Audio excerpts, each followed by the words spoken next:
Joe Biden, the VIP Veep. Joe Biden gets rock star treatment at his $150,000 gig in Fort Lauderdale, Florida.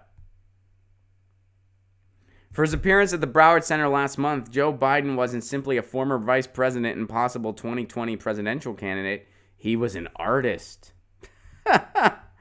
Wow. That means everything about the appearance, not just the fee, was spelled out in a detailed contract. The program, the dressing room, the food, the time for each segment of the performance. The contract and the rider, which is an attachment to a contract listing additional details, was obtained by MapLight, a national nonprofit organization that scrutinizes money in politics. The Broward Center for the Performing Arts didn't respond to email or phone inquiries about the documents. Biden was represented by the mega talent creative artist. He's represented by CAA. That's a big-time talent agency that does not represent me, but they'll represent Joe Biden. And I'd be willing to bet, I don't want to toot my own horn here, but I bet if we each had 5 minutes of stage time, I would be funnier than Joe Biden. I really, I feel very confident about that. His opening line would be, "Don't millennials just need to shut the fuck up?" And everybody would be like, what's wrong with you? There's a bunch of millennials in this audience, Joe. I guess... Yeah. Shouldn't millennials just get off my line? Don't they? Look at these kids with their avocado toast. Shouldn't they just shut the fuck up? The economy's fine. And everyone would be like, where's the punchline? Sounds like you're just being mean. And he'd be like, I have a bromance bracelet with Barack Obama. And they're like, yeah, we're over that. I bet I'd have a funnier 5 minutes than him. But anyway, let's get back to what he's up to. So he gets a $150,000 fee for the event. This should be illegal, by the way. The fee included his participation in a VIP meet and greet. How boring of a human being do you have to be excited to meet Joe Biden?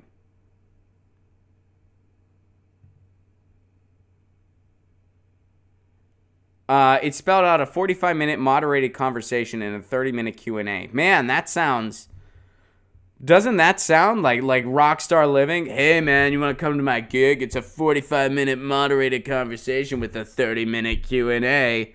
Oh, I'm sorry, my panties just disappeared. This is so stupid. All right, so an evening with Vice President Joe Biden.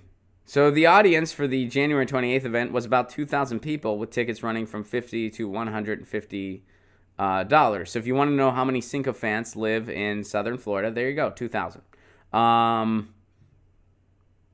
So I said this should be illegal. I'll explain what I mean by that. I think that if you were a public servant in the manner in which Joe Biden was, you become a private citizen after. Yeah, that's true. But you're still considered a public servant by many measurements. I mean, first of all, you're always referred to as president or vice president. Your benefits are always taken care of. Your means are, for the most part, always taken care of for the rest of your life. So I think that because you get those benefits, it should also include some sacrifice. Meaning, if you want to do a book, that's totally fine. You have every right to do that as a citizen. But there should be some caps on how big of a deal you're allowed to accept. If you're going to do a speaking tour, there should be a cap on how high the fee should be. And how high, because you're a public servant. So it should be affordable for anyone to go. If Joe Biden wants to do a speaking tour as a former public servant and with someone who gets benefits for the rest of his life because of that public service, with those benefits should come some calls to civic duty. A call to civic duty meaning you're accessible.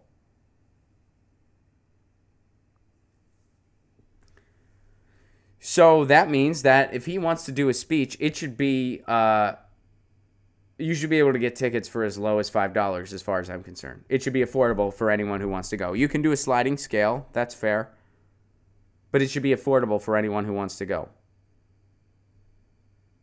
Because, and there should be restrictions on how much you can profit. I'm not saying you should not be able to make any money if you give a speech. That's fine, you make a little bit, but it shouldn't be more than, I mean, let's put it this way, it shouldn't be more than any given, I mean, what's a good cap? I'm trying to think. I would say $1,000. You shouldn't be able to make more than $1,000. And any revenue that event brings in should go to the staff and should go to anyone that's helping you. You probably have a booker, you probably have a PR team, you probably have a roadie team. That should all go to them. They should get paid a salary, and then anything past $1,000 goes to them. You shouldn't be able to make more than $1,000. And if you don't like that, don't go do a speaking tour. Simple as that. So that's how I feel about that. This shouldn't be legal.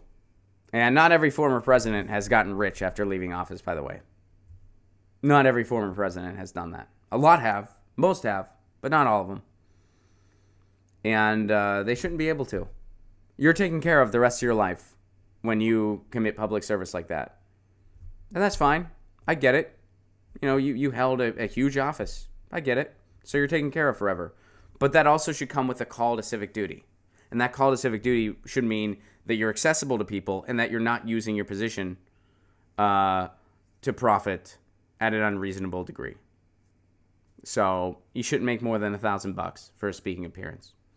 You shouldn't be able to accept this exorbitant amount for a book deal. If you want to do that stuff, that's fine. You're allowed to.